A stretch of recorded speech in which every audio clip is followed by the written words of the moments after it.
What's up, SplinterNoob's army? I'm Wooden Dwarf and this is my humble mountain when we will try to dig some SPS crystals. Today I want to show you the second part of the video about playing the low mana cup battles at bronze with Kelya deck. Hopefully it will be useful for someone at bronze like me, so let's jump into the action. First of all, I want to show you the cards I rented yesterday. I decided to skip some of the cards with higher mana cost and focused only on cards basically only on cards for the low and let's say medium mana caps. As you can see, we have here only the basic cards from Chaos Legion and 1-2 cards from the Rift Watchers. I will stick with this deck and learn how to play with Kelya for 2-3 more days, and then I'm planning to run the Obsidian deck. Because yesterday I had a lot of battles when I was forced to use only the ghost cards, and most of these battles were lost. So as you can see, here's 1, 2, 3, 4, 5, 6, 7. It was very difficult, and finally I end up in bronze 2, but I was very close to bronze 1, so I hope that with Obsidian and 2 splinters to choose between the battles, I will be able to jump into bronze 1 and then on the silver. About the rental prices, I rented the cards for 3 days. As you can see, it is 447 DEC, around 50 DEC per day, so it's very cheap. And now let's jump into the battles, and I will show you how this deck, how this strategy for the low mana cap battles works in the action. So the first battle is on 12 mana cap only, and I have here my standard lineup for this kind of matchup. On the other side we have Tarsa, and to be honest, it's really easy to defeat the Tarsa because of the shields of my little monsters and the blockers on the front working really well without any tank.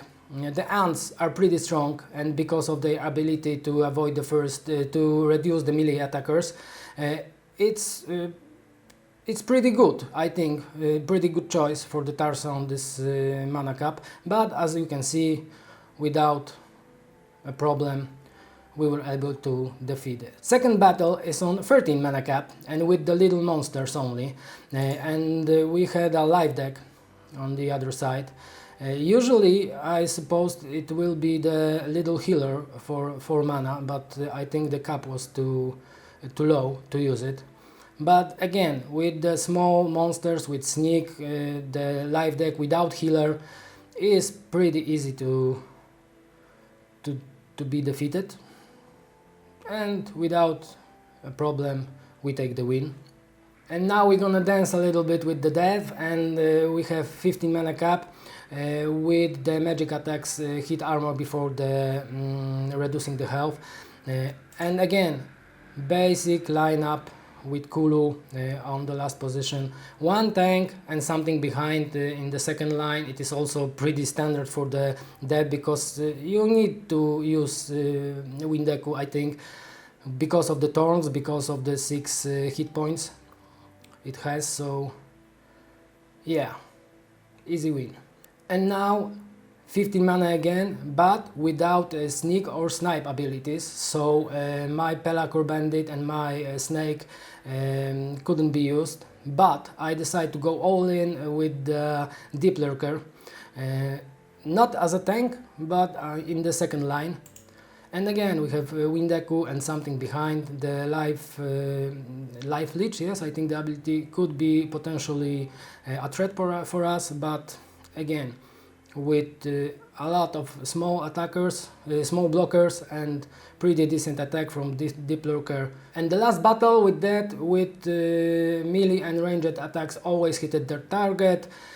Again we see the Windeku and something behind. In this case there is no snipe or sneak attackers, so it will be pretty easy to defeat.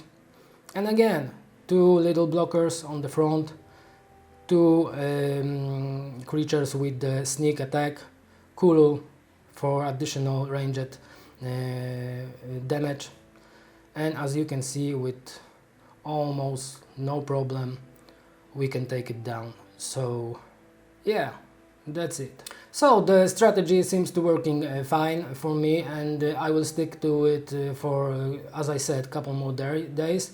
Then I will go for the obsidian deck and try to climb to the silver. Hopefully next week, but we will see, you know, how can it goes. So keep your fingers crossed and see you in the next one. Bye.